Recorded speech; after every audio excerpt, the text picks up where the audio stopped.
$76 million, spent in just 3 days. A wedding that cost more than the entire GDP of some small countries. But the real shock, they practically rented out an entire city, Venice, the world's most romantic destination, turned into a private playground for Jeff Bezos and Lauren Sanchez to flaunt their power. Imagine this: 95 private jets roaring in and out, 30 water taxis cruising the Grand Canal just for their guests. The carbon footprint alone is enough to outrage half the planet. And while the richest people alive were toasting with vintage champagne. Outside, the people of Venice were furious. Protesters flooded the streets. Greenpeace banners draped across Piazza San Marco, reading, "If you can rent all of Venice, you can pay more taxes." And Lauren Sanchez. She was the centerpiece, the woman who once sold scandal to tabloids. Now walking down the aisle in a custom Dolce & Gabbana gown that took over a year and a half to make. She changed her looks, changed her life, and changed Jeff Bezos forever. But beneath the diamonds, the silk, the star-studded guest list, there's something darker: secret messages leaked for cash, a billion-dollar divorce, plastic surgeries nobody wants to confirm, and a giant question mark: is this true love, or just a billionaire's PR stunt? And here's the kicker: the $2.5 million pink diamond ring that sparked their engagement, it mysteriously disappeared when she said, "I do." Why stay until minute 11 and you'll see why this wedding is more than vows and velvet. It's a mirror reflecting power, privilege, and a scandal money can't bury. This is the real story behind Jeff Bezos and Lauren Sanchez's $76 million wedding, and trust me, they don't want you to hear it. The quiet genius and the scandal that changed everything. Long before the yachts, the cowboy hats, and the $2,000 a night hotel suites in Venice, Jeff Bezos was the skinny computer geek you'd never notice at a party. Back in the early 90s, he was just another Princeton grad with big ideas and bigger glasses. He wasn't chasing parties or the paparazzi. He was grinding inside a tiny garage with his first wife, Mackenzie Scott. If you've ever ordered a package from Amazon, you owe part of that to Mackenzie too.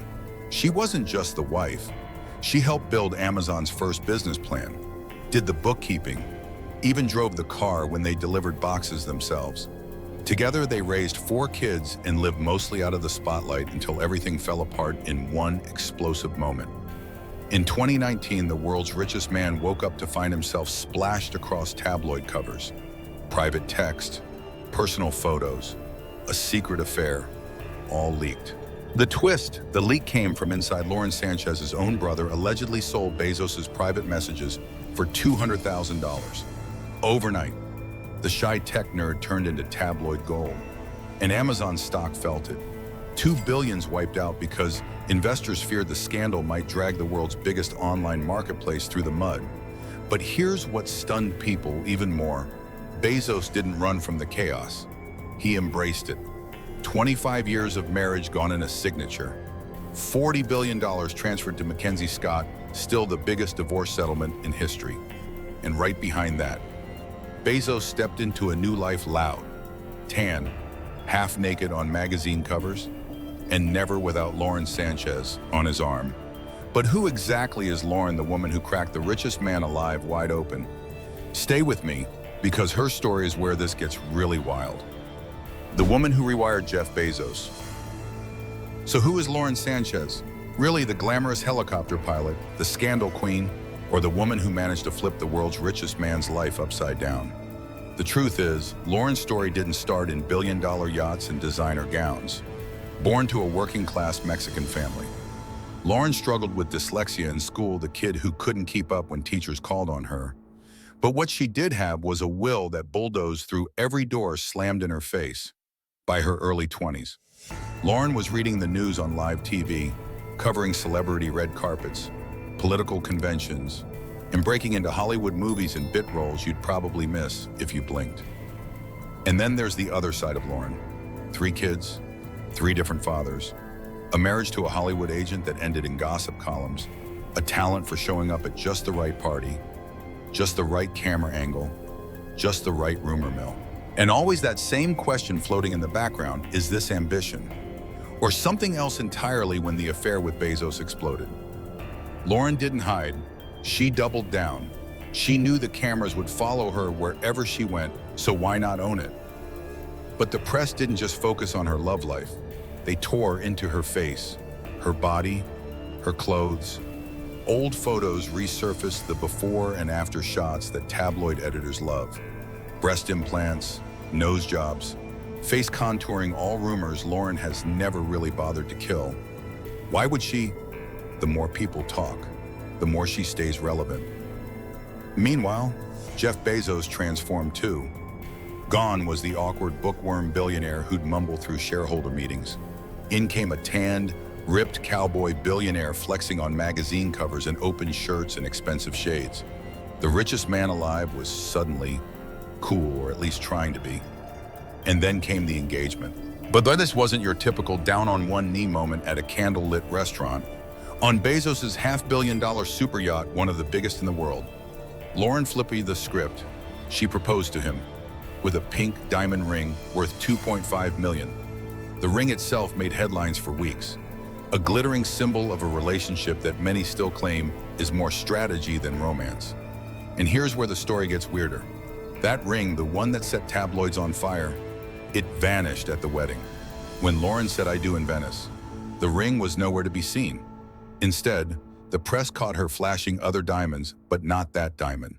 No official explanation, just whispers of a prenup tighter than Fort Knox, and rumors that the missing ring was just one piece of a carefully choreographed billionaire PR play.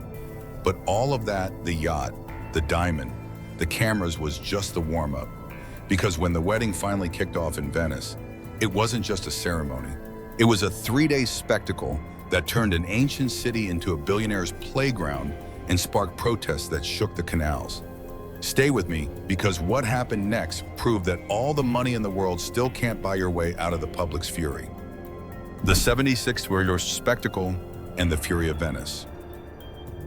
So how do you spend $76 million in 3 days if you're Jeff Bezos and Lauren Sanchez?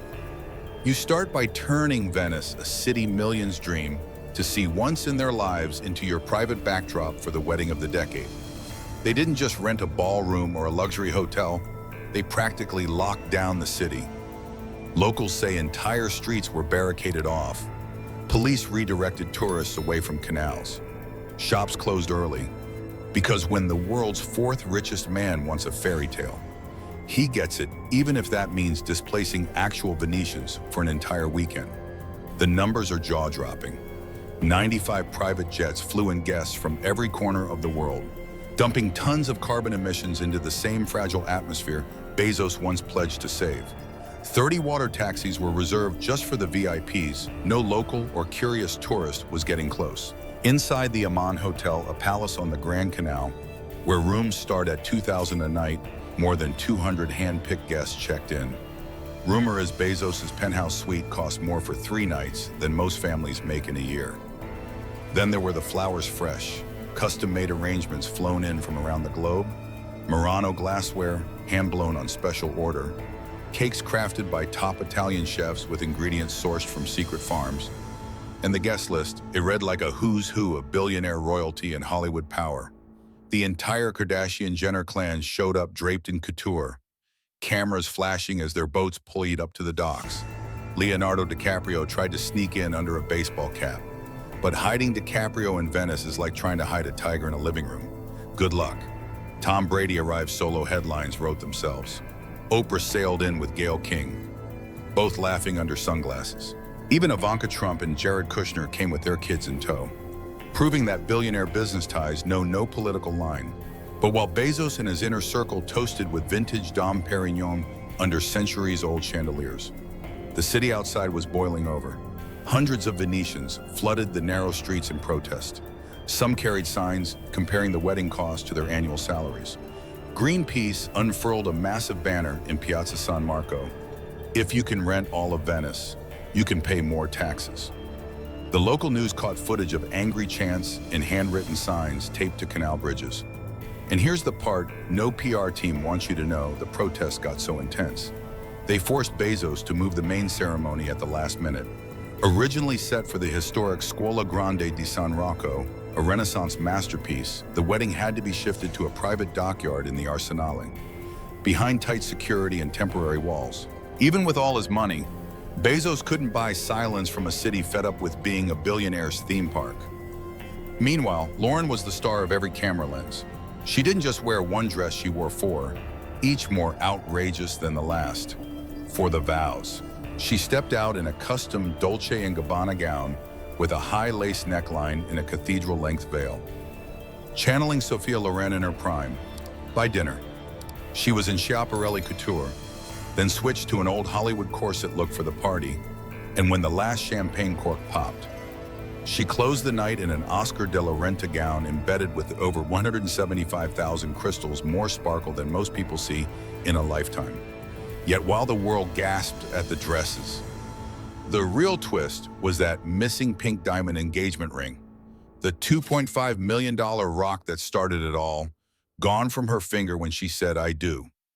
No clear reason, no press statement, just a rumor that it's locked away under more NDAs than Bezos' divorce files. So when the boats drifted away, the paparazzi packed up, and the champagne glasses clinked for the last time, the question still hung in the Venetian mist. Was this really a wedding or just a $76 million power play? A statement that when you're rich enough, the rules in entire cities bend for you.